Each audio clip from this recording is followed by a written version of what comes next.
మహద్భ్యో ఋషిభ్యో గురుభ్యో నమః. శ్రీ వాసుదేవమయమైన ఈ సభా సదస్సుకి సవనీయ నమస్సులు సమర్పణ చేసుకుంటూ, సృష్టిలో నాకు అత్యంత ప్రీతిపాత్రమైన వాళ్ళు ఇద్దరు. ఒకరు శివుడు, రెండవది సుదర్శనం అన్నాడు. ఇది దేవి భాగవతంలో విష్ణువు చెప్పిన మాట. వీళ్లకంటే తేజోమూర్తులు ఈ విశ్వంలో మరొకరు లేరు అన్నాడు. ఒకడు రుద్రుడు, ఇంకోడు సుదర్శనుట.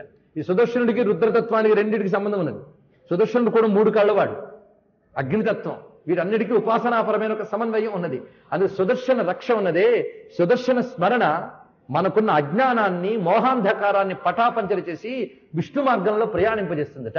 అందుకే సుదర్శన మహాజ్వాల సూర్యకోటి సమప్రభ అజ్ఞానాంధస్య మేదేవ విష్ణోర్ మార్గం ప్రదర్శయ అని మనకి విష్ణు సంబంధమైన ఉపనిషత్తుల్లో మంత్రంగా చెప్పారు. సుదర్శన మంత్రం ఇది. సుదర్శన మహాజ్వాల సూర్యకోటి సమప్రభ అజ్ఞానాంధస్య మేదేవ విష్ణోర్ మార్గం ప్రదర్శయ. అందుకే సుదర్శనారాధన ఇంత ముఖ్యం కనుకనే ఇప్పటికీ వెంకటేశ్వర స్వామికి బ్రహ్మోత్సవాలు చేసినప్పుడు చిట్ట చివరికి చక్రాత్తాళ్వారు ఆరాధనతో శ్రీకృష్ణ పరమాత్మ ఒకప్పుడు అర్జునుడిని తీసుకుని ద్వారకా నగరం నుంచి ఒక దివ్య రథంపై వైకుంఠానికి తీసుకువెళ్ళినప్పుడు అన్ని లోకములు దాటిన తర్వాత ఒక భయంకరమైన అంధకారం వస్తుంది. అంతవరకు దివ్యలోకాల్లో ప్రయాణించిన రథం దాటలేక ఒక అంధకారం అలముకుంటే అర్జునుడు ఎలా వెళ్ళాలి అని ప్రశ్నిస్తాడు. అప్పుడు కృష్ణ పరమాత్మ మందహాసం చేసి సుదర్శనుని స్మరిస్తాడు. అప్పుడు సుదర్శన దైవం అక్కడ కనిపించగానే వైకుంఠానికి సులభంగా రథం వెళుతుంది. చూపించేది సుదర్శనం. దర్శనము అంటే ఇక్కడ భగవద్ అనుభవమే. ఆ భగవద్ అనుభవాన్ని కలిగించే తత్వమే సుదర్శనం. అజ్ఞానాన్ని పటాపంచలి చేసి విష్ణు జ్ఞానం ఇచ్చే తత్వమే సుదర్శనం. అందుకే నమః సుదర్శనాయైవ సహస్రాదిత్య వర్ష సహస్రారాయ చక్షుషే అని ప్రత్యేకించి సుదర్శన తత్వాన్ని ఇక్కడ వివరించారు. ఇంకా ఇతర ఉపాసనల్లో హయగ్రీవ ఆరాధన కూడా వివరించారు జ్ఞానం కోసం. నమో హయశిరసే విద్యాధ్యక్షాయ వై నమః, నమో విద్యాస్వరూపాయ విద్యాదాత్రే నమో నమః. ఇక్కడ వరకు నేను చెప్పినటువంటి రకరకాల ఉపాసన పూర్తి మనం పూర్తి చేసుకున్నాం. కాకుండా ముఖ్యమైనవి కొంత మాత్రం సారభూతంగా మనకి కావలసిన చిన్న చిన్న అంశములకి స్మరించుకున్నాం. ఇందులో విష్ణువు చెప్తున్న ప్రధానమైన విశేషం ఏంటంటే మనందరికీ సర్వదేవతా సమన్వయాన్ని ఇక్కడ చూపిస్తున్నాడు. సర్వదేవతలు నారాయణ స్వరూపం. అందుకు వీరందరి ఆరాధన చేసి ధన్యం అవ్వాలి. ఇది నారాయణ యొక్క ఆరాధన గ్రహించి తర్వాత విషయంలోకి వెళుతున్నాం. వ్రత విధానములు. ఈ వ్రత విధానాలు చాలా అద్భుతమైన కొన్ని అధ్యాయాలతో కూడి ఉన్నాయి. రకరకాల వ్రతాలు చెప్పాడు ఇక్కడ. ఇందులో నేను ముఖ్యమైనవి కొన్ని తీసుకుని అసలు వ్రతం చేసేవాళ్ళు, సాధన చేసేవాళ్ళు ఎలా ఉండాలి అది కూడా తెలుసుకోవాలి. ఎందుకంటే ఈ రోజుల్లో అనేక రకాల సడలింపులు ఇత్యాదులు చూపించే వాళ్ళు ఎక్కువైపోయారు. మనకి పర్వాలేదండి అనే గురువే మనకు పర్వాలేదు. అంతేగాని ఇవి నియమాలు బాబు, ఇవి కట్టుబాట్లు బాబు అంటే కష్టమండి. ఎవడు సులభం అని చెప్తాడు ఇది బాగుంటుంది. స్నానం అక్కర్లేదు, సంధ్య అక్కర్లేదు, పూజలు అక్కర్లేదు, పురస్కారాలు అక్కర్లేదు, చేసేయి అంటే ఇది బాగుంది. ఎందుకంటే బద్ధకాన్ని చక్కగా ప్రేరేపించే వాళ్ళు మనకు చక్కగా పనికొస్తారు. అంతే కదండి. కానీ దేనిలోనైనా అడ్డదారులు ఉన్నాయేమో కానీ ఆధ్యాత్మిక మార్గంలో కానీ మాత్రం అడ్డదారుల్లో 30 రోజుల్లో తమిళం, 40 రోజుల్లో యోగా ఇవి అని ఎవడెవరు చెప్పచ్చు. కానీ ఆధ్యాత్మిక మార్గం మాత్రం షార్ట్ వే ఎప్పుడూ లేదు. దానికి కష్టించవలసిందే. అంత తేలిక కాదు. సాధన అవసరమే. అయితే నియమాల గురించి శాస్త్రాలు అనేకం చెప్తూ ఉంటాయి. అది కూడా చెప్తున్నాను. ఒక్కొక్కసారి కొన్ని శాస్త్రాలు చెప్పిన నియమాలకి కొన్ని శాస్త్ర నియమాలకి పొసగినట్టుగా కూడా కనిపించదు. అప్పుడు మనకి ఏమనిపిస్తుందంటే అబ్బో ఇలా వీళ్ళొకటి వాళ్ళొకటి చెప్తే ఏం చేస్తామండి అని. కానీ అక్కడే సమన్వయ సూత్రం జాగ్రత్తగా పట్టుకుని దేశకాల పరిస్థితులకు అనుగుణంగా దేశకాల పరిస్థితులు. అంతేగాని ప్రాతకాలం లేవగానే నువ్వు చెరువు గట్టుకు వెళ్ళాలి, అక్కడ నువ్వు మృతికి తీసుకోవాలి, ఇలాంటివి ఇప్పుడు చెప్పం. అది ఆ కుదిరిన దేశకాలాల్లో సరిపోయాయి. ఇప్పుడు మనం ఎక్కడున్నామో పరిశీలించితే అది ఇప్పుడు చెప్పడం కుదరదు. అలాగే మనకు కొన్ని దేశకాల పరిస్థితులు బట్టి మార్చుకోక తప్పదు. ఎప్పుడు చేయగలిగిన అవకాశము లేనప్పుడు. అది చేయగలిగిన అవకాశం లేనప్పుడు. కానీ చేయగలిగిన అవకాశం ఉండి కూడా బద్దకించామనుకోండి, కొన్ని చోట్ల చెప్తాడు జలస్నానం చేయడానికి అవకాశం లేకపోతే భస్మస్నానం చేయి, భస్మస్నానం చేయడానికి అవకాశం లేకపోతే భగవన్ నామస్మరణ చేస్తే అదే స్నానం, గోవిందేతి సదా స్నానం. ఎప్పుడు జలము భస్మము కూడా దొరకనప్పుడు.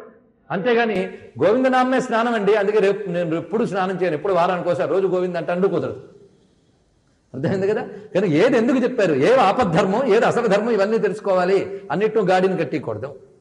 కనుకనే మనం చెయ్యాల్సినంత చెయ్యలేనప్పుడు చెయ్యగలిగినంత చేస్తే చెయ్యవలసినంత చేసిన ఫలితం ఇస్తాడు భగవంతుడు. ఈ మాట ఒక ప్రాస భూయిష్టంగా వినిపించింది, కానీ ఇది చాలా ముఖ్యం. చెయ్యాల్సినంత చెయ్యలేనప్పుడు చేయాల్సినంత చేసిన ఫలితం ఇస్తాడు. అందుకని చేసినంతే చెయ్యగలిగినంత కాదు అని ఎందుకు సరిపెట్టుకుంటాడు? నువ్వు చేయగలిగినంత చెయ్యి, నీ శక్తి వంచన లేకుండా. అందుకే మనకి యథాశక్తి అని ఒక మాట ఉన్నది. యథాశక్తి అన్న మాట అయినా త్రికరణ శుద్ధిగానండి. అది ఎంతవరకు యథాశక్తి అనేది కొలబద్దేది నువ్వే కొలబద్ద. నీ శక్తి ఎంతో నీకే తెలుసు. కొంతమంది అంటూ ఉంటారు, నేను పెద్ద కర్మిష్ఠిని కానండి, అందుకే వ్రతాలు ఏం చేయనండి. అసలు ఎవడైతే ముప్పూట్లో తింటూ ఉంటాడో, సమాజంలో బ్రతుకుతూ ఉంటాడో, ఇచ్చి పుచ్చుకోవడం అనే వ్యవస్థలో బ్రతుకుతున్నాడో, మనందరం దానిలో ఉన్నామో లేదో చెప్పుకోండి. ఆదాన ప్రదానం, ఇచ్చి పుచ్చుకోవడం అనే వ్యవస్థతో బతుకుతున్నాం. అంతేగాని సమాజంతో సంబంధం లేకుండా లేం మనం. 10 మంది వల్లే ఒక్కడు బతకగలడు. అందుకు సమాజంలో ఉన్నప్పుడు, గృహస్థాశ్రమం స్వీకరించినప్పుడు నా వాళ్ళు బాగుండాలి, నేను బాగుండాలి అనుకున్నంత కాలం, నేను నాది అని ఉన్నంత కాలం, ఆ ఉన్నంత కాలం కూడా ధర్మాన్ని కర్మని తప్పించుకోవడం కోసం వేదాంతాన్ని సాకుగా వాడకండి. ఇది చెప్తున్నది ఇక్కడ. అది ఉన్నంత కాలం వేదాంతాన్ని సాకుగా వాడకూడదు. అఖండమైన వైరాగ్యం కలిగినప్పుడు, గృహస్థాశ్రమం నుంచి నువ్వు మరలేనప్పుడు అప్పుడు మాట్లాడు. ఒకవేళ వైరాగ్యం కలిగిన నువ్వు గృహస్థాశ్రమంలో ఉన్నప్పుడు మాత్రం అలాగే ఉండాలి. నువ్వు ఎక్కడున్నావో దానికి తగ్గ మాట్లాడాలి. కానీ ఏదో శాస్త్రం చదివి అప్పుడేదో కనీసం కొద్దిపాటి వైరాగ్యం కలిగింది కనుక పెద్ద కబుర్లు ఆడకు. పెద్ద ప్రశ్న. ఏ వస్తువు దగ్గర లేనప్పుడు అందరూ మహానుభావులే. కనుకనే ఈ వైరాగ్యం కానీ సరాగం కానీ మన చేతుల్లో లేవు. ప్రారంధం అనేది ఒకటి బలంగా పట్టుకుంటుంది. ఆ సమయంలో నువ్వు చేసే వ్రతాచరణలు నీ నియమంగా నిలిపి నిన్ను శుద్ధుణ్ణి చేస్తాయి. అందుకు వ్రతాది నియమములన్నీ కూడా అనేక రకములుగా ఉన్నాయి. ఇన్ని ఉన్నాయండి అంటే ఇన్ని ఉండడం నీ అదృష్టం. ఏదో ఒకటైనా చేయగలవు. అందుకు ఇన్ని చెప్పాడు ఇక్కడ. బోలుడు వ్రతాలు చెప్పాడు. ఎందుకంటే కాలం యొక్క స్వరూపాన్ని ఇక్కడ అత్యద్భుతంగా ముందు వ్యాఖ్యానించాడు. కాలం ఒక్క రూపంలో ఉండదు. ఒక రూపంలో ఉంటుంది అనిపించడం భ్రమ మాత్రమే. ఇక్కడ సమయం వచ్చింది కనుక మీకు ఒక విషయం చెప్తాను. చాలా మంది అంటారు, ఈ హిందువులకి ఎప్పుడు ఒక రోజు మంచిది, ఒక రోజు చెడ్డది, ఇలాంటివన్నీ అనుకుంటారండి. అన్ని రోజులు మంచివే. ఇవన్నీ వినడానికి చాలా బాగుంటాయి. అన్ని రోజులు మంచివే, అన్ని నక్షత్రాలు మంచివే. మనకు అన్ని తిళ్ళు మంచివే అని కూడా అనుకోలేము. నిన్న మంచి ఉప్పు వేసిన కూర ఇవాళ ఉప్పు వేయకపోతే మహాకోపం వస్తుంది. అలాంటి మనం పెద్ద పెద్ద మాట్లాడుతూ ఉంటాం. అది వచ్చింది బాధ. కనుకనే అన్ని రోజులు మంచివే, అన్ని కాలాలు మంచివే అని ఎవడైనా అంటాడు. చెడ్డమని భగవంతుడు ఏమీ సృష్టించలేదు. కానీ ఏ రోజు దేనికి మంచిదో తెలుసుకోవాలి. ఇంట్లో అన్ని గదులు మంచివే, కానీ ఏ గదిలో ఏం చేయాలో అది చేయాలి. బాత్రూము మంచిదే, దేవుడి గది మంచిదే, బెడ్రూమ్ మంచిదే, అన్నీ మంచివే. కానీ బాత్రూంలో దేవుడి గది చేయకూడదు కదా. అలాగే సృష్టిలో కాలము మంచిదే, దేశము మంచిదే. అలాగే ఏది ఎందుకు అనేది జాగ్రత్తగా తెలుసుకోగలగాలి. అలాగే మనకు అనేక దేవతలు, అంతా ఒకటే కదండి, ఇంద్ర దేవతలు ఎందుకండి అని కూడా ప్రశ్న. ఇది ఒక బేసిక్ క్వశ్చన్ హిందూ మతంలో. దానికి పెద్దలు గొంతు చించుకొని ఎన్ని సమాధానాలు చెప్పినా ప్రశ్న పుడుతూనే ఉంటుంది. వాల్మీకి వారసులు పుడుతూ ఉంటారు, శూర్పణఖకి వారసులు పుడుతూ ఉంటారు. ఈ వాల్మీకి వారసులు శూర్పణఖ వారసులకు బుద్ధి చెప్తూనే ఉంటారు. ఎందుకంటే శూర్పణఖలు రామాయణాన్ని విషవృక్షం అంటారు, వాల్మీకి వారసులు రామాయణాన్ని కల్పవృక్షం అంటూ ఉంటారు. యుగాలు జరిగిన ఈ ఘర్షణ జరుగుతూనే ఉంటుంది. ఏం చేస్తాం, జరుగుతూనే ఉంటుంది. దేవాసుర సంగ్రామం ఎప్పుడూ జరుగుతూనే ఉంటుంది. ఆ జరుగుతున్నప్పుడు మజా ఉంటుంది. వాళ్ళ కోసం వీళ్ళు ఎన్ని విషయాలు చెప్తారో వాల్మీకి వారసులు, అవి మనకు పనికి వస్తాయి. అందుకు ఘర్షణ వల్ల కూడా మంచి మంచి ఇన్వెన్షన్స్ జరుగుతూ ఉంటాయి. ఇలా పనికొస్తాయి. ఒకటే కదా, ప్రత్యేకంగా కొన్ని రోజులు కొన్నిటికి మంచి అనడం ఎందుకు? అలాగే దేవతలందరూ దైవం ఒకటే కదా, ఇన్ని దేవతలు ఎందుకు? ఈ ప్రశ్న వస్తుంది. దీనికి నేను మీ ముందు ఎన్నడూ చెప్పిన ఒక సమాధానాన్ని ఒక పాశ్చాత్యుడు చెప్పింది మీకు ఇప్పుడు చెప్తున్నాను. ఇందరు దేవుళ్ళు ఎందుకు హిందూ ధర్మంలో? మాకైతే ఒక్కడే, అందుకే మేము గొప్పవాళ్ళు అన్నారు. దానికి ఒక మాట చెప్పాడు. నాయన, స్నో అందరికీ ఒకేలా కనబడుతుంది. స్నో అంటే తెలుసు కదా, మంచు. మంచు అందరికీ ఒకలాగే కనబడుతుంది. కానీ ఎస్కిమోలు అంటే పోలార్ ప్రాంతాల్లో, ధ్రువ ప్రాంతాల్లో నివసించే వాళ్ళకి మాత్రము ఆ మంచులో ఎన్ని రకాలు ఉన్నాయో తెలుస్తాయి. వాళ్ళు చెప్తారట మంచులో 48 రకాలు ఉన్నాయని చెప్పారట. చూడండి, ఇక్కడ మంచులో 48 రకాలు ఉన్నాయట. మనకు మంచంతా ఒకటే చల్లగా ఉంటుంది, ఇంతే తెలుసు మనకి. వాళ్ళు మొత్తం దానిలో 48 రకాలు చెప్పారట. ఎందుకు చెప్పగలిగారు? ఎప్పుడు మంచుతోనే బ్రతకడం వల్ల. దానికి మంచి మాట వేశాడు, ఇంటిమసీ అన్నాడు ఆయన. ఇంటిమసీ, మంచుతో నిరంతర సాన్నిహిత్యం వల్ల మంచులో ఎన్ని భేదాలు ఉన్నాయో చెప్పగలిగారు. అదేవిధంగా హిందూ ఋషులు భగవంతుడితో నిరంతర స్వరూపాలు ఉన్నాయో చెప్పగలిగారు అనే మాట చిత్రం ఒక పాశ్చాత్యుడు చెప్పగలిగాడు. దానికి సంతోషిద్దాం. వాళ్ళు చెప్తే మనకు తెలుస్తుంది కదా. వాల్మీకి చెప్పాడు, వ్యాసుడు చెప్పాడు అన్నగానికంటే. అలాగే కాలంలో కూడా ఒక ఆదివారం నుంచి శనివారం వరకు ప్రతిరోజు గొప్పదే. నవమి నాడు బయలుదేరదామా? దేనికి? అన్నిటికీ ఒకటే. దేనికి ఏదో కొంచెం తెలుసుకోవాలి. చెడ్డ తిథి లేదు, చెడ్డ రోజు లేదు, చెడ్డ క్షణం లేదు. దేనికి ఏదో జాగ్రత్తగా తెలుసుకుని వాడుకోవాలి. అందుకే కొన్ని తిథులు, వాటికి కొన్ని శక్తులు ఉంటాయి. ఒక్కొక్కసారి ఒక తిథి ఒక వారం కలిసినప్పుడు ఒక యోగం అవుతుంది. ఆ యోగాన్ని వాడుకోవాలట మనం. అవి అదృష్టవశాత్తు దొరుకుతాయి. ఆ యోగం దొరికినప్పుడు ఆ వ్రతం చేయకపోతే భగవంతుడితో గొప్ప అవకాశం పోగొట్టుకున్నామట. కనుక వ్రతాచరణ జీవితం ఉండాలి. వ్రతాచరణ ఉన్నవాడు యోగి అవుతాడు. అందుకే ఈ వ్రతములు రకరకాలు చెప్పారు. అది వారి వారి ఇష్టదేవతా సిద్ధాంతం ప్రకారంగాను, అలాగే వాళ్ళకున్న కోరికల ప్రకారంగాను కూడా రకరకాల విధానము అనేది వైదిక సంప్రదాయ ప్రకారంగా చాలా విశేషణాలు ఇక్కడ చెప్తున్నారు. అందుకే తిథికి సంబంధించిన దేవతలు, వారానికి సంబంధించిన దేవతలు ఇత్యాదులు చాలా చాలా విశేషములుగా చెప్పబోతున్నారు. ఒక్కొక్కసారి ఒకే తిథికి 3-4 దేవతలు అధిపతులుగా ఉంటారు. అలాగా ఎందుకంటే ఒక్కొక్కసారి మినిస్ట్రీలో కూడా ఒకే మినిస్ట్రీలో ముఖ్యమైన వాళ్ళు 2-3 కూర్చుంటారు. కొందరికి ఒక్కడు చాలు.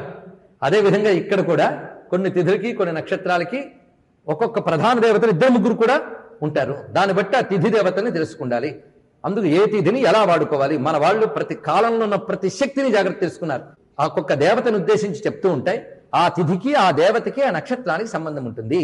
అందుకే హిందువులు రామనవమి, కృష్ణాష్టమి, దుర్గాష్టమి, దుర్గానవమి, ఇంకా మహాశివరాత్రి ఎన్నో చేసుకుంటారు. ఎందుకంటే ఆ దైవ శక్తి ఆ రూపంలో ఆ తిథులు మనం పొందితే ఒక ప్రయోజనం మనకు లభిస్తున్నది అనమాట. ఎందుకంటే సీజన్కి తగ్గ పంట పండించుకుని ఆ సీజనల్ ఫ్రూట్ తిని ఆరోగ్యం తెచ్చుకుంటున్నామా లేదా? ఒకే భూమి కానీ రకరకాల సీజన్స్లో రకరకాల ఫలాలు ఇస్తుంది. అలాగే ఒకే భగవంతుడు రకరకాల కాలాల్లో రకరకాలకు ఉపాసింపబడి రకరకాల ఫలాలు మనకు గ్రహిస్తూ ఉంటాడు. అందుకు ఒక వైవిధ్యాన్ని, ఏకత్వాన్ని రెండింటినీ మనం చెప్తాం. ఏకత్వం మనమే చెప్తాం, ఏకం సత్విప్రా బహుధావతి చెప్పిన మనమే ఎన్ని విశేషాలు చెప్పామో చూడండి. ఇక్కడ ప్రధానమైన వ్రతములు చాలా ఉన్నాయి. నేను కొన్ని చెప్తున్నానంటే మిగిలిన అప్రధానం మాత్రం కావు. కొన్ని చెప్పుకోగలం మాత్రం. ఇందులో ముఖ్యమైనవి కొన్ని, అందులో సాధారణంగా అందరూ చేస్తున్నవే మరి కొంచెం చక్కగా చేసుకునేవి నేను చెప్తున్నాను. ఇక్కడ పనికొచ్చేవే చెప్తాను, ముందే చెప్పాను. అయితే ఎవరికి? నేను విన్నవన్నీ అందరూ శ్రద్ధని రేపటి నుంచి పాటించేస్తారనే భ్రాంతి నాకు లేదు. కానీ వింటున్నంతసేపు అందరం కలిసి మనకు తెలిసినా తెలియకుండా బుద్ధి ఇక్కడ పెట్టినా పెట్టకపోయినా చెవిలో పడుతుంది కదండి. దాని పుణ్యం అందరికీ వస్తుంది. ఏకాగ్రంగా విన్నవాడికి దాని పుణ్యం దానికి వస్తుంది. ఒకే లెక్కల మాస్టర్ లెక్కలు చెప్పినా విన్నది 1000 మందేనా అందులో ఫస్ట్ ర్యాంకు, సెకండ్ ర్యాంకు ఉంటాయి కదండి.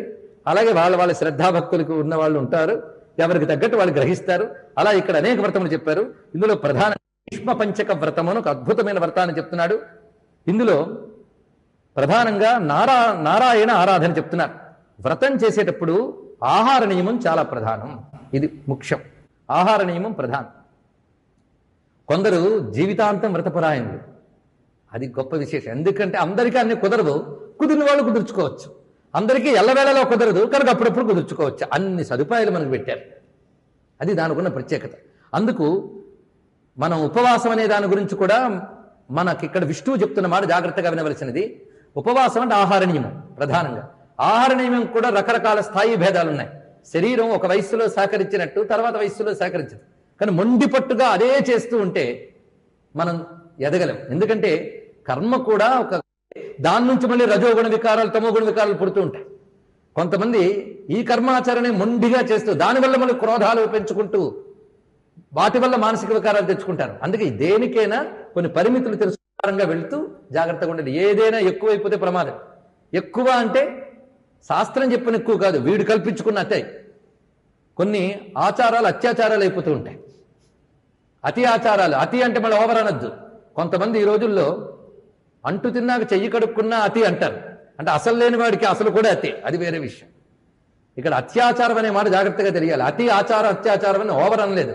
ఆచారాన్ని అతిక్రమిస్తే అత్యాచారం, ఇది తెలియాలి. ఆచారాన్ని అతిక్రమిస్తే అత్యాచారం అంటారు కానీ ఆచారం ఎక్కువ పాటిస్తే అత్యాచారం కాదు. ఇక్కడ అంటే సమయం, సందర్భం, దేశము, కాలము. అందుకే స్వగృహే పూర్ణమాచారం, నీ ఇంట్లో ఉన్నప్పుడు కుదరదని. అందుకు ప్రయాణంలో ఎలా ఉండాలి, ప్రవాసంలో ఎలా ఉండాలి, ఇవన్నీ. కనుక మనమేదో సడలింపులు కాదు, శాస్త్రమే సడలింపులు చెప్పింది. అదేం చెప్పిందో శాస్త్రవేత్తల దగ్గర తెలుసుకోవాలి. ఎందుకంటే ప్రస్తుతం కొన్ని దశాబ్దాల నుంచి కూడా, ఇంకా చెప్పాలంటే శతాబ్దాల నుంచి కూడా హిందూ ధర్మ అవలంబికులకి శాస్త్రానికి ఒక గ్యాప్ ఏర్పడిపోయింది. ఆ గ్యాప్ అనేక కారణాలు. ఈ గ్యాపుల్లో కూడా పండితులు పరస్పర అహంకారములతో ఒకడొప్పుకున్నదాన్ని ఒకడొప్పుకోక మరింత దాన్ని జటిలం చేసేసిన సందర్భాలు ఉన్నాయి. దానితో సామాన్యులు ఇవి పాటించే కంటే వదిలేయడం బెటర్ అనే స్థితి కల్పించారు. అది కూడా ఒప్పుకోవాలి.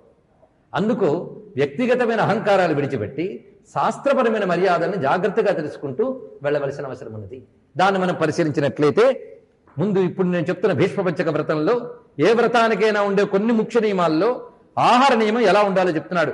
ఆహార నియమం అయాచిత వ్రతం, దుగ్ధ ఫల శాకాది అపక్వాహార వ్రతం, పూర్ణోపవాస వ్రతం ఇన్ని చెప్పాడు. ఆహార నియమాల్లో వారి వారి శారీరక స్థితి బట్టి ఏది చేసినా అది ఉపవాస ఫలంగానే పెడుతున్నది. వారి వారి శారీరక స్థితి బట్టిది. అంతేగాని నేను ఎప్పుడు ఉపవాసం అనేదే ఉండనండి అని కూడా పెద్ద సగర్వంగా చెప్తాడు. అదంతా మెచ్చుకుని సన్మానం చేయాల్సిన విషయం ఏం కాదు. ఎందుకంటే ఆహార నియమం ఉపవాసం పాప సంహారం చాలా గొప్ప మందు. విషయం మహాభారతంలో భీష్ముడే చెప్తాడు. కనుక ఉపవాసం అంటే ఇది కాదండి అని కొంతమందికి ఇంకో వేదాంతార్థం చెప్తుంటారు. ప్రతిదానికి వేదాంతార్థం చెప్పడమే మంచిదే గాని వేదాంతార్థం పుచ్చుకుని అసలు అర్థం వదిలేసేది మహాప్రమాదం. ఉపవాసం వదిలేయడం ఉపవాసం కాదు అంటే ఇదేదో బాగుంది, నిజంగా సమీపంలో ఉన్నాడా లేదంటే అది ఎలాగూ జీరో. కానీ ఇది కాదంటారుగా అది పనికొచ్చింది. కానీ ఉపవాసం అంటే ఆహార నియంత్రణ, ఇందులో సందేహం లేదు. వేదాంతార్థం ఎందుకు చెప్తారంటే అలాగే దానికే అంటుకు పెట్టుకోకు, ఇంకా పైకి రా అని చెప్పడం కోసం వేదాంతార్థం. కానీ దీన్ని వదిలేని చెప్పడం కోసం కాదు. దేన్ని ఎలా తీసుకోవాలో అందుకే పాజిటివ్ లిజనింగ్ అనే మాట ఒకసారి మీకు చెప్పాను. పాజిటివ్గా వినాలి. కొంతమంది వినేటప్పుడు ఇవన్నీ నాకెందుకు, నేనేం బాగుపడతాను ఏమిటి అనుకుంటా, అది నెగిటివ్ లిజనింగ్. ఎందుకంటే శ్రవణమే ఒక సాధన. దాన్ని శ్రద్ధగా వింటే అది అనేక పాప సంహరణం చేస్తుంది. ఆ శ్రద్ధ దాని మీద ఉండాలి. అందుకు పాజిటివ్ లిజనింగ్ చాలా ముఖ్యం. ఆ పాయింట్ మళ్ళీ చెప్తున్నాను ఇక్కడ. అందుకు ఇక్కడ ఏకభక్తం ఏకభక్తం ఏకభుక్తం అంటారు కొంతమంది. భక్తం అంటేనే భోజనం అండి. ఏకభక్తం అది. తర్వాత భుక్తం అన్న పెద్ద ప్రమాదం లేదనుకోండి. ఏకభక్తం అంటే ఒంటిపూట భోజనం. ఒంటిపూట భోజనం కొంతమందికి మహా పెద్ద సమస్య, కొంతమందికి సరదా. అన్నానికి పెద్ద సమస్య ఉండదు కదా. పొద్దుంటే నుంచి మినపట్ల, దోశల, పెసరట్ల, ఇంకెక్కడి నుంచి ఎక్కడికో పోతాం. ఒక్కటే తెలుసుకోవాల్సింది ఏంటంటే మధ్యాహ్నం తిన్నంత స్థూలంగా కాకుండా అతి తేలిగ్గా అరిగిపోయే నీ శరీరాన్ని పొద్దుట మలరహితం చేయగలిగే సాత్వికమైన సంక్షిప్తమైన ఆహారం. ఇదే గుర్తుపెట్టుకోండి. అది దీనికి ప్రధానంగా చెప్తుంది. ఎందుకంటే జఠరాగ్ని ఏ సమయంలో ఎంత ఉద్దీపన ఉంటుందో కూడా మనకి వైద్యశాస్త్రం చెప్తుంది. అందుకే భారతీయుల లేదా హైందవుల ఆచార వ్యవహారాలన్నీ కూడా భౌతికమైన ఆరోగ్యాన్ని ఆధారం చేసుకుని ఉంటాయి. కొంతమంది అది తెలుగుగా చెప్తూ ఆరోగ్యం కోసం అలా చెప్పారండి. నువ్వెవడు చెప్పడానికి, దానిలో ఇంకా తెలియని ఎన్నో సూక్ష్మ శక్తులు ఉన్నాయి. అందుకోసం కూడా చెప్పారు. ఇది ఒకటే కాదు అర్థం. అది మనం అనేక మార్లు భారతం మొదలైన చెప్పినప్పుడు చెప్పుకున్నాం. నేను ఎక్కువ విస్తరించక్కర్లేదు. దాని బదులు మనుకుని చెప్పుకోవచ్చు. ఇలాగ ప్రతిదానికి కొన్ని వ్రత నియమాలు ఉన్నాయి. ఇందులో ముందు భోజన విషయం చెప్పాను. ఇంకా మరికొన్ని తర్వాత చెప్తాను వ్రతాలు అయిన తర్వాత. ఈ వ్రతాల్లో భీష్మ పంచక వ్రతం, రోజు విష్ణువారాధన చాలా శ్రేష్టం. విష్ణువారాధన అంటే ఇతరుల్ని కాదని కాదు, ఇతరుల్ని చేస్తూ విష్ణువుని ఆరాధించడం, విష్ణువుని ప్రధానంగా ఆరాధించుకోవడం చాలా శ్రేష్టం. అయితే సంవత్సరం పొడుగునా విష్ణువారాధన శ్రేష్టం. అందులో దక్షిణాయనం మరీ విశేషం విష్ణువారాధనకి అనే మాట చెప్తున్నారు. ఈ దక్షిణాయనంలో ప్రధానంగా చాతుర్మాస్యం చాలా శ్రేయస్కరం అని మళ్ళీ వివరించారు. ఈ చాతుర్మాస్యంలో కూడా అంటే అది చెయ్యలేకపోతే ఇది సంవత్సరం పొడుగునా చేయలేకపోతే చాతుర్మాస్యం చేయండి, అది చేయలేకపోతే కార్తీకం. ఇక్కడ కార్తీక వ్రతం గురించి చెప్తున్నాడు. ఈ కార్తీక మాసం అంతా కూడాను చేయగలిగినటువంటి విశేషాలు ఇందాక మనం చెప్పుకున్న కార్తీకం అంతా నియమంగా ఉండడం. కార్తీక మాసం విష్ణువుకి అత్యంత ప్రీతిపాత్రముగా చెప్పబడుతున్నది. అయితే ఇప్పుడు మనం శ్రావణం చేస్తున్నాం, మనకు తెలియదు కానీ ఈ శ్రావణ మాసం అంతా శివప్రీతికరం. ఎంత శివప్రీతికరం అంత విష్ణువుకి ప్రీతికరమే. ప్రాధాన్యములు కనిపిస్తాయి. అందుకు కార్తీకం ప్రధానంగా దామోదర వ్రతారాధనకి శ్రేష్టం. కనుక కార్తీకం ఒక్కటి జాగ్రత్తగా చేయన్నాడు. కార్తీకం అంతా చేయలేకపోయినా భీష్మ పంచకం చేయన్నాడు. భీష్మ పంచకము అంటే ఏమిటో చెప్తున్నాడు. ఏకాదశి నుంచి పూర్ణిమ వరకు ఉన్న 5 రోజులు వీటిని భీష్మ పంచకము అని అంటారు. ఈ భీష్మ పంచక వ్రతం పాటించమని చెప్తున్నాడు. ఇందులో ఏకాదశి చాలా ముఖ్యమైనది అనే విషయాన్ని ప్రస్తావన చేస్తున్నారు. అయితే ఏకాదశి వ్రతం గురించి మరొక చాప్టర్లో చాలా విస్తారంగా చెప్తాడు. ఏకాదశి వ్రతం పాప సంహరణానికి. అయితే ఏకాదశి దశమీ విద్ధ అయిన ఏకాదశి చెయ్యరాదు అది చెప్తున్నాడు ఇక్కడ. దశమీ విద్ధ అంటే దశమి తగిలి ఆ తర్వాత ఏకాదశి వచ్చినట్లయితే ఆ ఏకాదశి గ్రాహ్యము కాదు. దానికి ఉదాహరణ కూడా ఒక చోటు చెప్తాడు. గాంధారి దశమీ విద్ధ అయిన ఏకాదశి చేయడం చేత తన సంతానాన్ని మొత్తాన్ని కోల్పోయిందని గరుడ పురాణంలో మాట కనబడుతుంది. అంటే ఏకాదశి మొదట ఉంటూ లేదా ఏకాదశి విధేయన ద్వాదశి అనండి. ఏకాదశి పొద్దుటించుంటూ తర్వాత ద్వాదశి కానీ కలిస్తే చాలా ముఖ్యం. పైగా ద్వాదశికి చాలా ప్రాధాన్యం, అందుకు ఏకాదశి ముఖ్యం. కానీ ఏకాదశి, ద్వాదశి, త్రయోదశి 3 ముఖ్యం. ఆ ఏకాదశి వ్రతాచరణకి దశమి ఉన్న రోజున రాత్రిపూట కూడా మనం అల్పాహారము ఇత్యాదులు స్వీకరించాలని ప్రత్యేకంగా చెప్తున్నారు ఇక్కడ. అందుకే విశేషమైనటువంటి ఏకాదశి వ్రతం 2 పక్షాల్లోనే చాలా మంచిది. కానీ శుక్లపక్షం నుంచి వచ్చే ఏకాదశి నుంచే భీష్మ పంచకము అని చెప్పబడుతున్నది. ఇక్కడ భీష్మ పంచకం అని చెప్పడానికి భీష్ముడితో కారణం ఉందా అనుకోవచ్చు, లేదా భీష్మ అంటే దృఢ దీక్షాబద్ధుడు అని అర్థం. దృఢమైన దీక్షతో చేయవలసినటువంటి వ్రతం ఇది అని చెప్తూ, ఇది ఎలాంటి మహాపాపాన్నైనా పోగొట్టగలిగే శక్తి ఉంది. ఎందుకంటే మానవుడు పాపపుణ్య మిశ్రంగా వస్తాడు, దీన్ని బట్టి సుఖదుఖాలు అనుభవిస్తూ ఉంటాడు. ఇందులో వాడికి తెలియకుండా కొన్ని పాపాచరణలు ఇది వరకటి పాపవాసన మూలంగా జరుగుతూ ఉంటాయి. ఏది ఆచరణో ఏది అనుభవమో కూడా మనకు తెలియదు. కానీ భగవంతుడిపై భారం వేసి వ్రతాచరణ చేసుకునేటప్పుడు అది తప్పకుండా పాప సంహరణం చేస్తుంది. అందుకు ఈ వ్రతాచరణలో భీష్మ పంచక వ్రతం ప్రధానంగా చెప్పాడు. దాని తర్వాత శివరాత్రి వ్రతం. ఇక్కడ శివరాత్రి వ్రతం గురించి చెప్పాడు గరుడ పురాణంలో. చూడండి, ఇక్కడ శివరాత్రి వ్రతం గురించి లేస్తూనే స్వామికి నమస్కారం చేసి, స్వామి ఈ రోజు నేను ఉపవాసం జాగరణ చేయబోతున్నాను అని సంకల్పించుకుని ఆ రోజు నియమబద్ధంగా శివునికి సంబంధించిన ఏదో విధమైన జపమో, తపమో, హోమమో, తర్పణమో, ఆరాధన ఇత్యాదులన్నీ. మరుసటి రోజు అతడు శివ నివేదిత అన్నమయ ప్రసాదాన్ని స్వీకరించాలి. పొద్దున్న లేస్తూనే శివుని ఆరాధించాలి. అది ప్రాతర్దేవ చతుర్దశ్యాం జాగరిష్యామ్యహం నిశి పూజాం దానం తపోహోమం కరిష్యామ్యాత్మశక్తితః. వీటిల్లో ఏదో నా శక్తి కొద్దీ చేస్తాను, ఇది సంకల్పించుకున్నాను. చతుర్దశ్యాం నిరాహారో భూత్వా శంభో పరేహని భక్షేహం భుక్తి ముక్త్యర్థం శరణం మే భవేశ్వర. ఇది చేయబోతున్నాను, నువ్వు అనుగ్రహించాలి. ఇక్కడ తెలుసుకోవాల్సింది ఏంటంటే, ఒక వ్రతం చేద్దామన్నా, ఒక సాధన చేద్దామన్నా మన నిర్వాకం కాదు. మనం సంకల్పించుకున్నా స్వామి నువ్వు దీన్ని నడిపించు అడగాలి. నీ సంకల్పం శివ సంకల్పం అయితేనే నీ సంకల్పం నెరవేరుతుంది. అందుకే ఇక్కడ శివరాత్రి వ్రతం చేసి మరుసటి రోజున ఇప్పుడు చెప్పిన ప్రకారంగా అన్ని చేసిన తర్వాత ఆయన కృతజ్ఞత చెప్పాలట. ఆయన వల్ల చేశాం కదా. అవిఘ్నేన వ్రతే దేవ తత్ప్రసాదాన్మయార్చితం. విఘ్నము లేకుండా నీ అనుగ్రహం వల్ల చేశాను స్వామి. క్షమస్వ జగతాన్నాథ త్రైలోక్యాధిపతే హర. ఈ చేసిన దానంతా కరెక్ట్గా చేశాను అనలేను, దానంతటి క్షమించి యన్మయాజ్య కృతం పుణ్య త్వత్ప్రసాదాన్మయా దేవా వ్రతమజ్య సమాపితం గృహం ప్రతిచ గమ్యతాం. ఈ విధంగా నమస్కారం చేసి నువ్వు ప్రసన్నుడివే, దీన్ని పరిపూర్ణం చేయవయ్యా అని స్వామిని ఆరాధించాలని చెప్పారు. దాని తర్వాత ఏకాదశి వ్రత విధానం చాలా విశేషములుగా ఉన్నాయి. మనం దాన్ని క్లుప్తంగా చెప్పుకున్నాం. దాన్ని ప్రతివారు శుక్లపక్ష కృష్ణపక్ష ఉభయములు చెప్పబడుతున్నాయి. కొన్ని ఏకాదశులు ప్రధానమైనవి చెప్పాడు, ఏది చేసినా చేయకపోయినా. అందులో ఒకటి కార్తీకం, ఇంకొక ప్రధానమైన ఏకాదశి చెప్తున్నాడు. ఇది భీమా ఏకాదశి వ్రతం. భీమా ఏకాదశి వ్రతం అత్యంత ప్రధానమైనది. దీనికి ఒక చమత్కార కథ చెప్తాడు. భీముడు సాధారణంగా ఉపవాసం ఉండలేట. ఆయన వృకోదరుడు. వృకోదరుడు అంటే జఠరాగ్నిలో వృకము అని ఒక అగ్ని ఉంటుంది, అది ఆయన గర్భంలో ఉంది భీముడికి. అది దేన్నైనా అరిగించగలిగే శక్తి ఉంది దానికి. అంత జఠరాగ్ని ఉన్నటువంటి వాడిని ఉపవాసం ఉంటారా అంటే కుదరదు. కానీ ఆయన కూడా ఏకాదశి వ్రతం చేయాలి జన్మలో, లేకపోతే ఎలాగనుకుని ఒక్క ఏకాదశి మాత్రం చేస్తాను పట్టుపట్టేట. అదేమిటంటే మాఘ శుక్ల ఏకాదశి.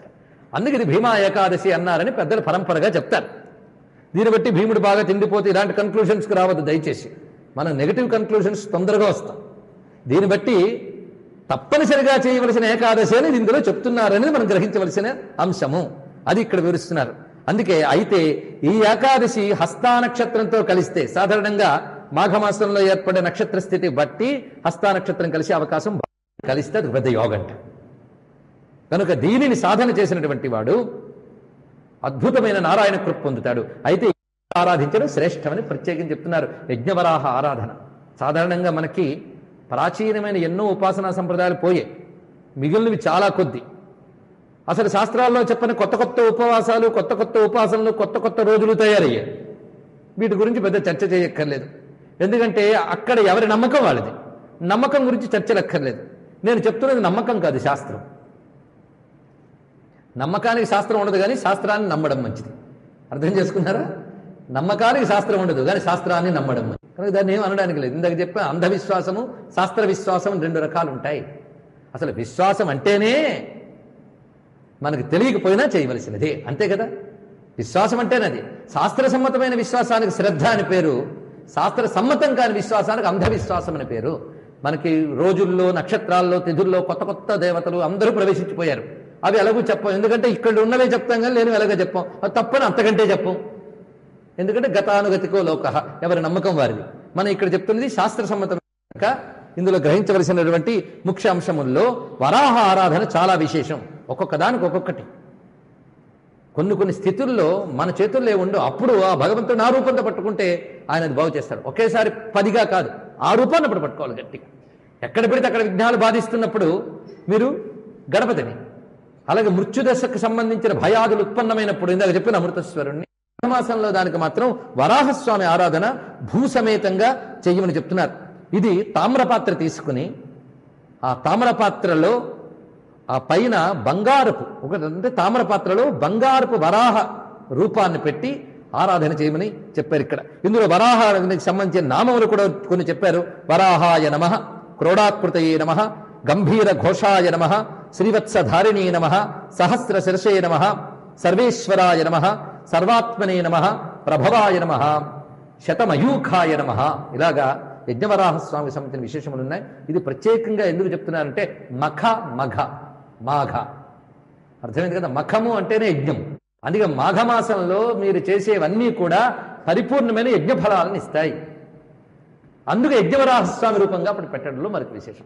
యజ్ఞవరాహస్వామి అయిన నారాయణను ఆరాధించితే సర్వయజ్ఞములు చేసినట్లే. ఎందుకంటే కలియుగంలో మనకు తెలిసినవి చాలా తక్కువ, పోగొట్టుకున్నవి చాలా ఎక్కువ.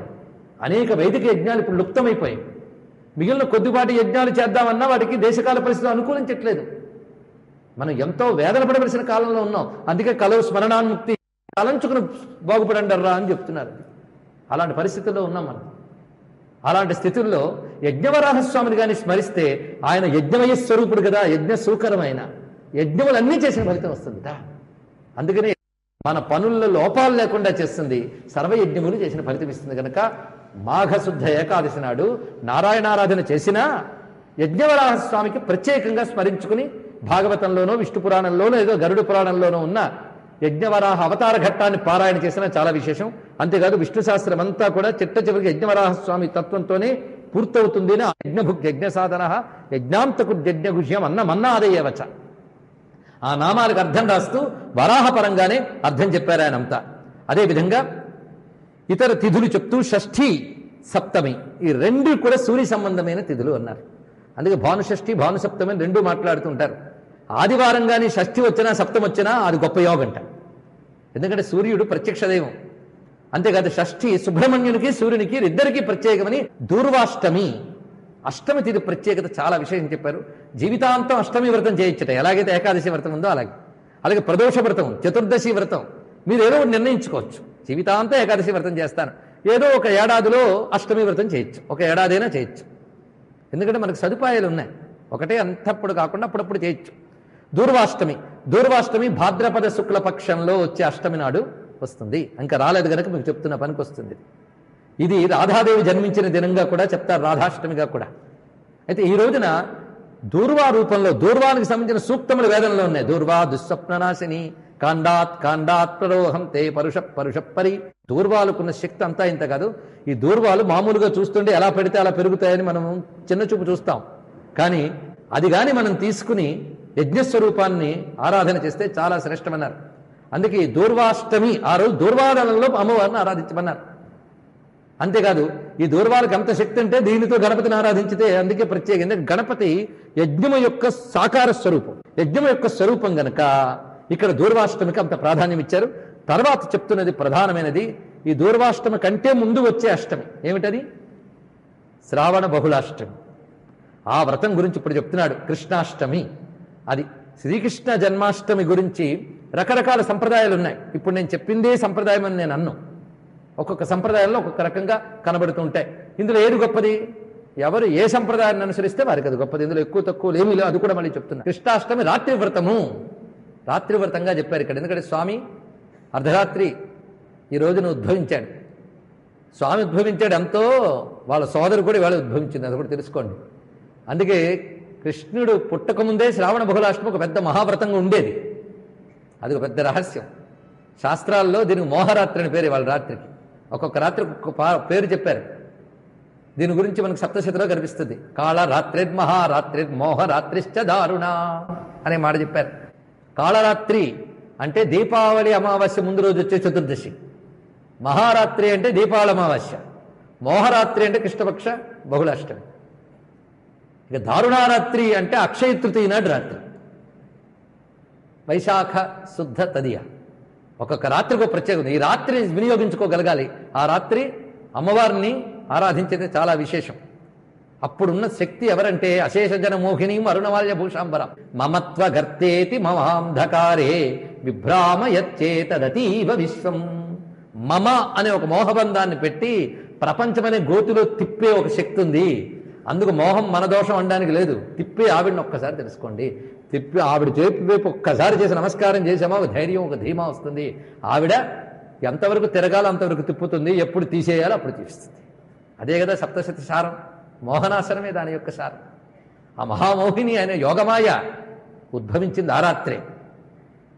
భగవాన్ పితారాత్రీ శరదుత్ఫుల్ల మల్లికా వీక్షరంతు మనశ్చక్రే యోగమాయాముపాశ్రిత. యోగమాయాముపాశ్రిత కృష్ణుడి గురించి చెప్పినప్పుడు ఆయన యోగమాయ సహాయంతో లీల చేసేట. ఎవరు? కృష్ణ పరమాత్మ. కృష్ణలీలంతా యోగమాయ సహాయంతో చేశాడు. ఎందుకంటే ఆయన నిజానికి లీల చేద్దామంటే మాయ లేకపోతే మాయ లేకపోతే ఆయన కూడా ఏమి సహాయం తీసుకున్నట్ట. వాళ్ళ చెల్లెలే ఆవిడ, పద్మనాభ సహోదరి. అందుకే ఇద్దరు పుట్టారు ఇక్కడ. భాగవతంలోనే కృష్ణుడు చెప్తాడు కొన్న పేర్లు దుర్గా, కృష్ణ, మాధవి, కుముద, చండిక ఈ పేర్లు చెప్పాడు అక్కడ. మోహమనే శక్తిని చూపించిన కృష్ణానికి నమస్కారము. కనుక అది కూడా ఆయన స్వరూపమే. ఎందుకు బాధ? కనుక ఆయన చక్కగా మోహరాత్రి నాడు స్మరించమన్నాడు. ఇప్పుడు మనందరం కూడా కృష్ణారాధన చేస్తున్నాం. ఈ కృష్ణారాధన ఏ విధంగా చేయాలో ఇక్కడ వివరిస్తున్నాడు. అర్ధరాత్రి రోహిణీ నక్షత్రం ఉన్నటువంటిది, అష్టమి తిథి ఉన్నప్పుడుది గొప్ప యోగంగా చెప్పడం జరుగుతున్నది. తిథికి ప్రాధాన్యం కొందరిస్తారు, నక్షత్రానికి ప్రాధాన్యం ఇస్తారు. ఏది ఇచ్చినా వారి వారి అభిప్రాయం ప్రకారంగా చేసుకోవచ్చు. కానీ ఇక్కడ చెప్తున్నది అష్టమి తిథి అర్ధరాత్రి రోహిణీ నక్షత్రం అని గరుడు పురాణం చెప్తున్నటువంటి మాట. ఇది కృష్ణ జన్మాష్టమి వ్రతము అని చెప్పబడుతున్నది. అయితే సప్తమి విద్ధ అయితే మంచిదే అన్నాడు. అంటే ఉదయ సమయంలో సప్తమి ఉంటూ తర్వాత అష్టమి వచ్చి అర్ధరాత్రమైనప్పుడు శ్రేష్టమే అన్నాడు. ఇవాళ అలాగే సప్తమి విద్ధగానే మనకు వచ్చింది. ఇది చేసేటప్పుడు కూడా కృష్ణ స్మరణ చేసుకుని సాధ్యమైన ఉపవాసం చేసి సంధ్యా సమయం నుంచి కృష్ణ ఆరాధనలో ఉంటూ ఆ నక్షత్రాంత సమయంలో అర్ధరాత్రి వేళ కృష్ణునికి, నక్షత్రానికి, చంద్రునికి కూడా తర్పణ ఇమ్మని చెప్తున్నాడు. మన సంకష్టాలు చేతున్నాడు. ఎలాగైతే చంద్ర తర్పణం ఉందో ఇక్కడ తర్పణిస్తూ క్షీరోదార్ణవ సంభూత అత్రినేత్ర సముద్భవ గృహానార్ఘ్యం శశాంకేశ రోహిణ్యా సహితో మమ. రోహిణీదేవితో ఉన్న చంద్రునికి అర్ఘ్యప్రదానం చేయవలసిన విశేషాన్ని ఇక్కడ చెప్పారు. ఈ సమయంలో మనం ఆరాధించవలసిన ఇతర దేవతలు దేవకీ వసుదేవులు, నంద యశోదలు, మహాలక్ష్మీదేవి, బలరాముడు, వీరిని ఆరాధించాలి. ఇందులో ప్రధానంగా రకరకాలైన ఫలములతో ఆరాధించడం ప్రధానంగా చెప్పారు ఇక్కడ కృష్ణాష్టమి నాడు. అంతేకాదు కృష్ణుణ్ణి ఇక్కడ ప్రధానంగా 4 మంత్రాలతో వివరిస్తున్నారు. ఆ 4 మంత్రాలు ఇక్కడ చెప్పుకుంటున్నాం. ఇందులో కొన్ని ఆవాహన నుంచి ధ్యానము ఇత్యాది ఉపచారముల వరకు ఒక మంత్రాన్నే వాడచ్చట. తర్వాత మరో భాగంలో ఒక మంత్రాన్ని వాడచ్చు. అలాగే మొత్తం 16 ఉపచారాలకి 4 ఉపచారాలకు ఒకటి చొప్పున్న ఈ 4 మంత్రములు వాడుకోవచ్చు అని చెప్పారు. అంటే పూజ అనేది ఎంత సులభమో చూడండి. ఇక్కడ అసులభం చేసిన వాడు వ్యాస మహర్షి మహానుభావుడు. ఎందుకంటే మనకు అన్ని మేడీజీలే, గట్టిగా రోజులు చేయగలిగిన స్థితి లేదు. అందులో కలియుగంలో చిత్తక్షోభ అంతా ఇంత కూడా ఉండదుట. చిత్తం చెదరగొట్టడానికి కలియుగం అంత గొప్ప యుగం మరొకటి ఉండదు. అందుకు దానికి చిన్న చిన్న ఉపాయాలతో బాగు చేయాలని చెప్పాడు. అందుకే కలియుగంలో పుట్టడం అంత అదృష్టం మరొకటి లేదుట. ఎందుకంటే ఇంత ప్రతికూలమైన యుగంలో చిన్నపాటి సాధనతో మోక్షం పొందుకోవచ్చు. అందుకే కదండి పరీక్షిత్ మహారాజు కలి గురించి విని బాధ కలిగి ఇంత దుష్ట కలికాలాన్ని ఎందుకు పెట్టాలి కృష్ణుడు అన్నట్టు. అసలు ఎందరో కలికాలంలో పుట్టాలని కోరుకుంటారు తెలుసా అన్నాడు. ఎందుకంటే కలికి ఎన్నున్నా ఒక్క సుగుణం ఉంది. ఏమిటి అంటే కేవలం విష్ణు సంకీర్తనతో తరించిపోగలిగినటువంటి యుగం కలియుగం. అదొక్కటి. కనుక ఒక్కొక్కసారి ధర్మ విషయాలు తెలిసి ఎంత భయం కలుగుతుందో కృష్ణుడున్నాడన్న ఒక్క భయం మనకు కలుగుతుంది. గుర్తుపెట్టుకోండి. ఆ కృష్ణ పరమాత్మ ఉన్నాడు, మీ అందరినీ పాపనాశనం చేస్తానంటున్నాడు. ఆయన ఉంటూ ఉంటే దేనికండి భయం? అందుకే పాషండ ప్రచురోలకి కృష్ణ ఏవ గతిర్మమ, అదొక్కడి చాలు, శ్రీకృష్ణ శరణం మమ. ఆ కృష్ణ పరమాత్మ ఒక్కడి చాలు మనకి.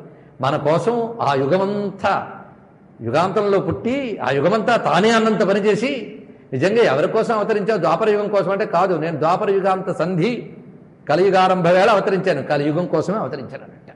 అందులో కలియుగ మానవులు నల్లని దేవతలను ఆరాధించడం మంచిదన్నారు. ఇది చెప్పానని రేపటి నుంచి తెల్లని దేవతను ఎర్ర దేవతల మీద మళ్ళీ ఇంకోటి పెంచుకోవద్దు. నల్లని దేవతలను ఆరాధించడం చాలా మంచిదిట. అందుకు ఇద్దరు నల్లని దేవతలు ఉన్నారు, వాళ్ళిద్దరిని ఆరాధించాడన్నారు రామకృష్ణ పరమహంస. కనుకనే ఈ నల్లని వాళ్ళల్లోకి వెళితే మరి ఏమీ కనబడనివ్వరండి, ఇంక దేని మీద దృష్టి పెట్టనివ్వరు, లాగేస్తారు ఆ నల్లని వాళ్ళు ఇద్దరు. ఒకరు అన్న ఒకరు చెల్లి, లేదా తమ్ముడు అక్క అనుకోండి, ఏమనుకోండి, వాళ్ళు మాత్రం ఒకేసారి వచ్చారు కనుక బాధ లేదు. ఒక నల్లావిడ కాళి, ఒక నల్లాయన కాలుడు. కాలోస్మి లోకక్షయకృతి ప్రవృద్ధో, మహాకాలస్వరూపుడు. కృష్ణుడు అంటే ఆడుకుంటున్నట్టు అమాయకంగా కనబడ్డాడు కానీ మహాకాలంలో ప్రతిదీ సుఖము దుఃఖము అన్నీ ఉన్నా ఒక ఆటలాగా ఆడేశాడు మహానుభావుడు. అందుకే ఆయనతో ఆడుకునేవాడు జీవితంలో ప్రతిదాన్ని ఆటలాగే ఆడేస్తాడు, అవలీలగా. వాడికి ఎప్పుడు ఆటే, కానీ కృష్ణుడితో ఆడుకోవాలి, ఆటలాడే స్వామితో. అందుకే ఆ కృష్ణ పరమాత్మని ఇక్కడ ఎంత అద్భుతంగా స్థుతిస్తున్నాడో చూడండి గరుడ పురాణంలో. ఆ గరుత్మంతుడు పరమానందంగా చెప్తున్నాడు, విష్ణువే చెప్తున్నాడు తన స్వరూపమైన కృష్ణుడి గురించి ఎంత చక్కగా వివరిస్తున్నాడో చూడండి. మొట్టమొదట యోగాయ యోగ పతయే యోగేశ్వరాయ యోగ సంభవాయ గోవిందాయ నమో నమః. ఇది చెప్తున్నాడు. ఈ మంత్రాన్ని నేను తనివి తీరా మరోసారి అంటున్నా. యోగాయ యోగ పతయే యోగేశ్వరాయ యోగ సంభవాయ గోవిందాయ నమో నమః. యోగాయ యోగపతయే యోగేశ్వరాయ ఆయ నమో నమః. కృష్ణావతారం యోగావతారం. అందుకే యోగతత్వం అంతా చూపించాడు. ఎత్ర యోగేశ్వర కృష్ణో ఎత్ర పార్థో ధనుత్తర. యోగేశ్వరేశ్వర రెండవ చూపిస్తున్నాడు. ఈ మంత్రంతోనూ స్వామికి ఆవాహన ధ్యానాదులు మొదటి 4 ఉపచారములు చేసుకోవచ్చు. తర్వాత యజ్ఞాయ యజ్ఞేశ్వరాయ యజ్ఞపతయే యజ్ఞ సంభవాయ గోవిందాయ నమో నమః. ఇందాక చెప్పిన యోగలో యోగ తీసి యజ్ఞ పెట్టండి, అక్కడక్కడ సరిపోతుంది. మంత్రం చాలా చిన్నదండి. యజ్ఞాయ యజ్ఞేశ్వరాయ యజ్ఞపతయే యజ్ఞ సంభవాయ గోవిందాయ నమో నమః. ఇది చెప్పి స్నానాదులు ఇత్యాదులు చేయమన్నాడు. దాని తర్వాత ఉపచారాలు విశ్వాయ విశ్వేశ్వరాయ విశ్వపతయే విశ్వసంభవాయ గోవిందాయ నమో నమః. విశ్వాయ విశ్వేశ్వరాయ విశ్వపతయే విశ్వసంభవాయ గోవిందాయ నమో నమః. ఈ మంత్రంతో తర్వాత ఉపచారములు చేయాలి. ఆ తర్వాత చేయవలసినది సర్వాయ సర్వేశ్వరాయ సర్వపతయే సర్వసంభవాయ గోవిందాయ నమో నమః. ఇది చిట్ట చివరిగా 4వ మంత్రంగా చెప్పబడుతున్నది. శ్రీ యోగాయ యోగపతయే యోగేశ్వరాయ యోగ సంభవాయ గోవిందాయ నమో నమః. శ్రీ యజ్ఞాయ యజ్ఞేశ్వరాయ యజ్ఞపతయే యజ్ఞ సంభవాయ గోవిందాయ నమో నమః. శ్రీ విశ్వాయ విశ్వేశ్వరాయ విశ్వపతయే విశ్వసంభవాయ గోవిందాయ నమో నమః. శ్రీ సర్వాయ సర్వేశ్వరాయ సర్వపతయే సర్వసంభవాయ గోవిందాయ నమో నమః. తర్వాత నామ సంకీర్తన చేయమని చెప్పాడు ఇక్కడ. ఎందుకంటే కృష్ణావతారం సౌలభ్యావతారం. నువ్వు ఎలా పట్టుకో తరించిపోతావు, అదొక్కటే ఆయన దగ్గర ఉన్న విశేషం. నువ్వు ఎలా పట్టుకో తరింపజేస్తాడు ఆయన. అందుకు ఆ కృష్ణుడు పట్టున్నదే, కృష్ణ అంటేనే లాక్కునేవాడండి, లాగేస్తాడు ఆయన, సందేహం లేదు. కర్షతీతి కృష్ణ. అందుకు కృష్ణుని నామములన్నీ కూడా దివ్యములైన మంత్రమయములు. ఇంతవరకు గోవిందనామాన్ని పలుమార్లు 4 గోవింద కామన్ గా ఉంది, పరిశీలించండి. అది గోవిందావతారం. అలాగే కృష్ణ నామములన్నీ స్మరించమన్నాడు ఇక్కడ. విష్ణు సహస్రనామం చాలు, ఎందుకంటే విష్ణు సహస్రనామములన్నీ కృష్ణునివే అని భీష్ముడు అభిప్రాయం. అందుకే దీనికి ఎవరయ్యా దేవుడు అంటే భగవాన్ దేవకీసుత అన్నాడు అక్కడ. అందుకే ఆయన దృష్టిలో దేవకీసుతుడే దానికి దేవుడు. మనం శ్రీమన్నారాయణో దేవత అని తర్వాత అన్నా, భీష్ముడు మాత్రం ఏమన్నాడు? వేదవ్యాసో మహాముని చందోనిష్టు తథాదేవో భగవాన్ దేవకీసుత అన్నాడు కదా. కనుక 1000 నామాలు కృష్ణుడి పైన చేసుకోవచ్చు ఈ రోజున విశేషంగా. తర్వాత అంతా చేసి స్వామి ముందు పండు పెట్టి ఒక ఫలాన్ని పెట్టి నమస్కరించమని అడుగుతున్నారు. మనందరం ఇప్పుడు కృష్ణస్వామికి పూజ చేసాం గనక మన మనఫలాన్ని స్వామి ముందు పెట్టి, మన కర్మఫలాల్ని స్వామి ముందు పెట్టి అందాం. ఈ స్తోత్రం అంతా ఒక్కసారి చదువుకుంటే అనంతం వామనం శౌరిం వైకుంఠం పురుషోత్తమం వాసుదేవం హృషీకేశం మాధవం మధుసూదనం వరాహం పుండరీకాక్షం నృసింహం దైత్యసూదనం దామోదరం పద్మనాభం కేశవం గరుడధ్వజం గోవిందమచ్యుతం దేవమనంతమపరాజితం అధోక్షజం జగద్బీజం సర్గస్థిత్యంతకారణం అనాది నిధనం విష్ణుం త్రిలోకేశం త్రివిక్రమం నారాయణం చతుర్బాహుం శంఖచక్ర గదాధరం పీతాంబరధరం దివ్యం వనమాలా విభూషితం శ్రీవత్సాంకం జగద్ధామ శ్రీపతిం శ్రీధరిం హరిం యం దేవం దేవకీ దేవీ వసుదేవాదీజనత్ భౌమస్య బ్రహ్మణో గుప్చై తస్మై బ్రహ్మాత్మనే. భారతంలో భీష్మస్తవరాజంలో ఇదే శ్లోకం చెప్పారు. ఎందుకంటే అది ఇది వ్యాసుడే రాశాడు కనుక పనికొచ్చేది అక్కడ పెట్టాడు, ఇక్కడ పెట్టాడు. అంతా చేసి నామస్మరణ అయింది కదా. స్వామి ముందు అడగవలసిన విశేషం చెప్తున్నాడు. త్రాహిమాం దేవదేవేశ హరే సంసార సాగరాత్ త్రాహిమాం సర్వ పాపఘ్న దుఃఖ శోకార్ణవాత్ ప్రభో దేవకీ నందన శ్రీశ హరే సంసార సాగరాత్ దుర్వృత్తాస్త్రాయసే విష్ణు ఏ స్మరంతి సకృత్. సకృత్ ఒక్కొక్కసారి తలంచుకుంటే చాలయ్యా, దుష్కృతాల నుంచి దాటిస్తావు నువ్వు అని స్వామిని నమస్కరించి త్రాహి శాంతిరస్తు శివంచాస్తు ధన విక్షాతి రాజ్యభాక్. అది ఇందులో చివరిగా చెప్పినటువంటి మాట. అదేవిధంగా అమ్మవారికి ఆశ్వయుజ మాస వ్రతములు ప్రత్యేకించి చెప్పారు, మనకు అవి తెలిసినవి కదా. కనుక తిథివ్రత, వారవ్రత, నక్షత్రాది వ్రతములని వ్రతములు రకరకములుగా చెప్పబడుతున్నాయి. ఇందులో ఏకాదశి ఏ వ్రతం చేసినా చేయకపోయినా 4 వ్రతములు ముఖ్యంగా చేయమని చెప్తున్నాడు ఇక్కడ నారాయణుడు. ఏకాదశి, అష్టమి, చతుర్దశి, సప్తమి ఈ 4 చాలా ముఖ్యంగా చేయండి. ఇందులో ఏకాదశి విష్ణువునకు, అష్టమి దుర్గకు, చతుర్దశి శివునకు, సప్తమి సూర్యునకు. ఈ సమయంలో చేయవలసింది ఏకభుక్తము, నక్తము, అయాచితాన్నం అంటే ఇంకోరిని అడిగి తెచ్చింది కాకుండా స్వయంగా ఆర్జించింది తిన్న ఆహార నియమమే. అదేవిధంగా అపక్వాహారం తిన్నా ఉపవాస వ్రతమే వాడు చేయగలిగిన స్థితిలో. అదేవిధంగా ఒక్కొక్క తిథికి ఎవరెవరిని ఆరాధించాలి, ఆరాధించకపోయినా స్మరించండి. ఆ తిథుల్లో ఆ దేవతలను గ్రహిస్తారు.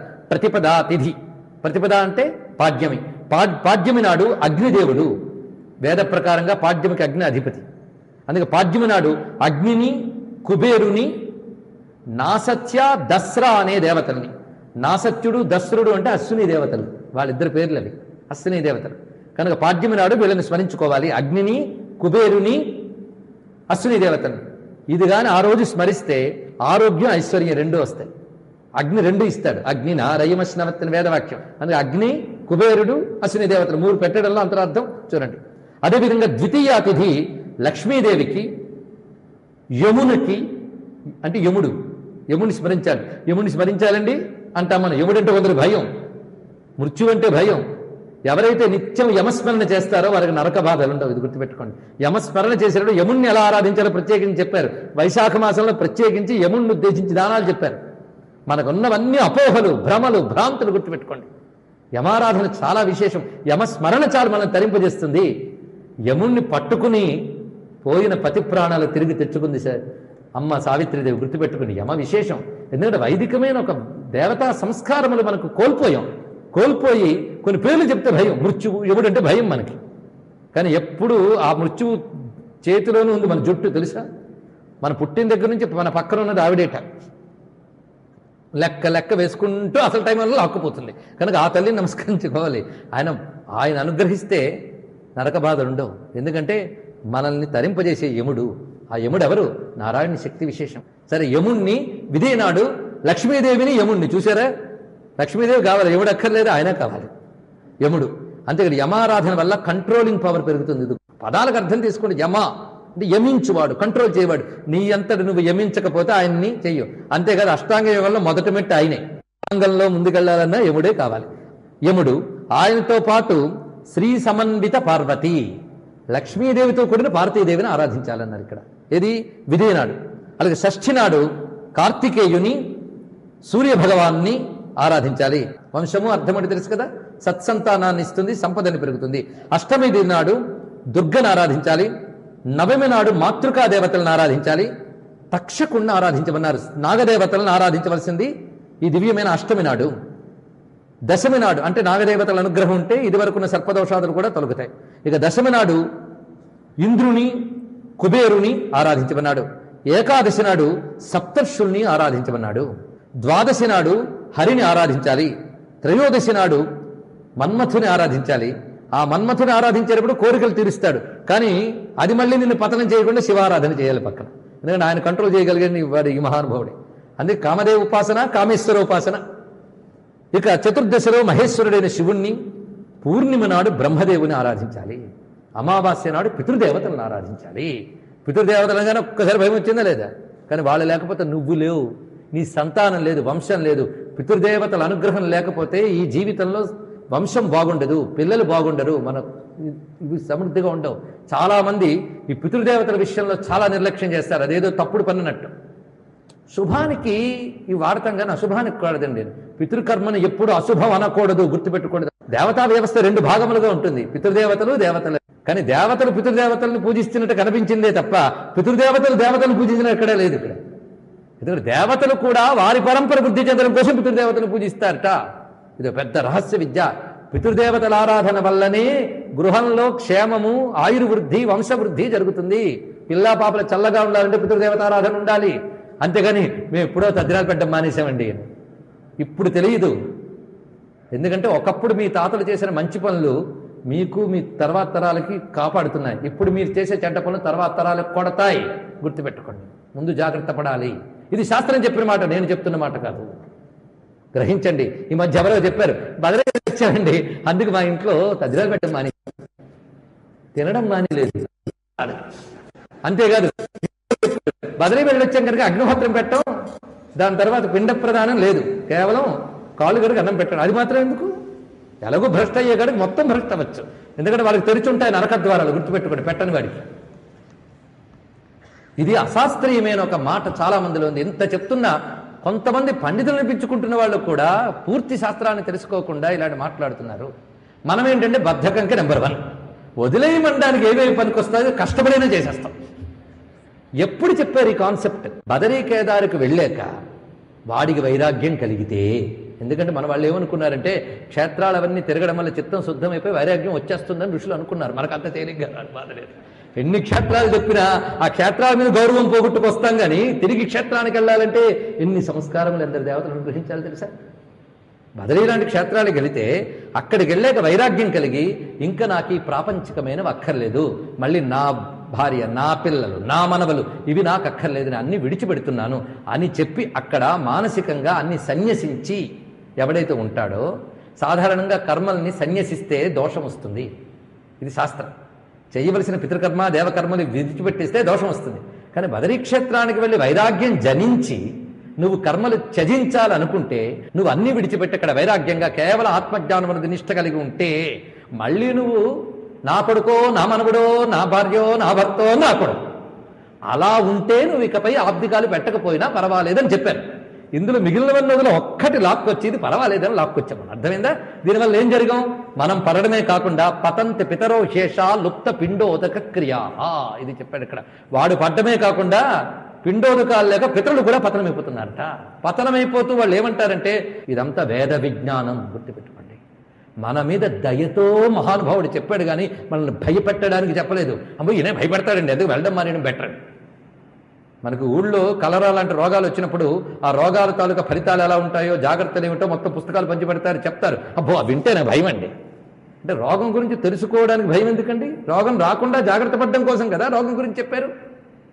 అదా జాగ్రత్త పడడం కోసం ఇవన్నీ కూడా. కనుక ఇక్కడ ఖరాఖండిగా చెప్తున్నాడు వ్యాసదేవుడు. నేను ఇంకా టోన్ డౌన్ చేసి చెప్తున్నాను, లేకపోతే దోషాలన్నీ నాకంట కడతాడు. ఇంకా గట్టిగా చెప్పాడు. ఎందుకంటే నాకు మొహమాట ఉండొచ్చు, కానీ వ్యాసుడికి ఏం మొహమాటం అండి. ఎవరేమనుకుంటారో ఇంకా అజ్ఞానం మమ్మల్ని వదలలే. వ్యాసాదులకు ఉండవాలి, గుర్తుపెట్టుకోండి. వాళ్ళకి మన క్షేమమే కావాలి. బుజ్జకించి లాలించి బతిమాలి చేరు బాబు నువ్వు చేయకపోతే వాళ్ళ దేవతలందరూ ఏమైపోతారు అని చెప్పాల్సిన అవసరం వాళ్ళకి లేదు. దేవతల్ని ఆరాధించడం వాళ్ళ కోసం కాదు, నీ కోసం. ఇది తెలుసుకోవాల్సిన అంశం. కనుక పితృదేవతల ఆరాధన గురించి ఇక్కడ ప్రస్తావన వచ్చింది. అయితే సాధారణంగా వ్రతాలు చేసేటప్పుడు ఎలా ఉండాలి అని చెప్తూ పితృదేవత ఆరాధనకు కూడా ఒక నియమాలు చెప్పారు. అసలు పితృదేవతలు అంటే ఎవరు, ఎలా ఆరాధించాలి, ఆరాధించకపోతే ఏమవుతుంది, ఆరాధించవలసిన పద్ధతి ఏమిటి, ప్రస్తుత దేశకాల పరిస్థితుల్లో శ్రాద్ధాది విధులు ఎలా చేయాలి, ఈ చేసేటప్పుడు ఉన్న లోపాలు ఏమైనా ఉంటే అవి పోగొట్టుకోవడానికి సులభమైన ఉపాయములు ఏమిటి, ఇవన్నీ కూడా మన మీద దయతో దేశకాల పరిస్థితుల్ని దర్శించగలిగే భవిష్యత్ ద్రష్టలైనటువంటి ఋషులు దయతో అందించిన విజ్ఞానాన్నంతటినీ ఒక చోట తీసుకొచ్చి వ్యాసదేవుడు చెప్పబోతూ ఉన్నాడు. రుచి ప్రజాపతి కథ అని ఆ కథని అందులో చెప్పిన మనందరికీ పనికొచ్చే నిత్యానుష్ఠానానికి సంబంధించి పితరులు అనుగ్రహించే ఒక అద్భుతమైన ప్రక్రియని చెప్తాడు. సర్వం శ్రీ మహావిష్ణు చరణారవిందార్పణమస్తు. స్వస్తి.